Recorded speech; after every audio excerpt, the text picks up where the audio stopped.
she dedicated her life to the two of them and passed away from ovarian cancer shortly before we met. Sometimes, I wonder whether she regretted staying with her husband or not. We have a small shrine in her honor, and something makes me look at it and expect guidance. I love the man she raised and hate the one her husband did, but they're both him, and he's a grown man more than capable of self-control. So I decided to walk away. Next week, my car will be picked up and shipped back home, and I got first-class tickets for me and my dog. He'll come home from work, and everything I brought will be gone, along with me. The only thing I think I might regret is not somehow being able to see his reaction when he walks through the door and realizes what's going on. Commenter, I'm sorry you're going through this.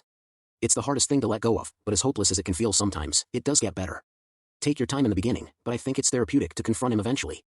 Ghosting doesn't provide closure for you. In my experience, confronting the problem head-on gave me a sense of closure. I try to take everything that happens as a life lesson. Good luck with everything. OP's response, I personally don't believe in closure. I got all I needed when I realized he was untrustworthy. Edit, a few asked for details. There are 7+ other women, and everything he told them was a lie: his name, age, height, city, occupation, everything. For a moment, I almost thought I was the affair partner and he had another family out there somewhere. The only common denominator was that he bought us all the exact same lingerie set for his birthday in January, and he specifically requested I hang it up in our closet where it's visible. Forgiveness is not on the table. He'll be surprised, but I doubt he'll be hurt.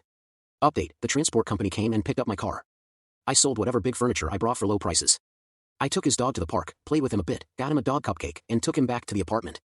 Movers started coming for the rest of my stuff, and I hadn't prepared for our property manager thinking we were both moving out since we hadn't given the required vacancy notice.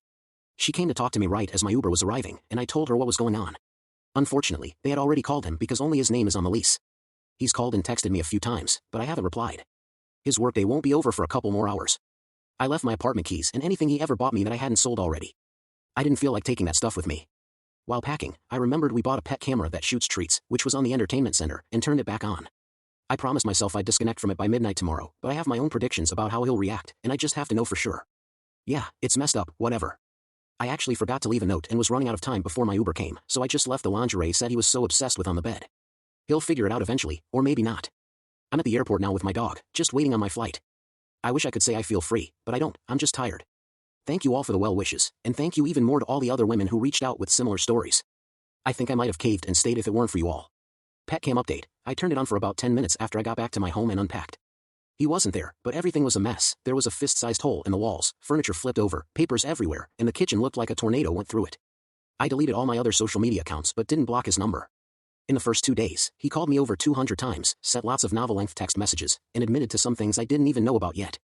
Quite a few calls came from his dad and friends, too. I didn't reply to any of them.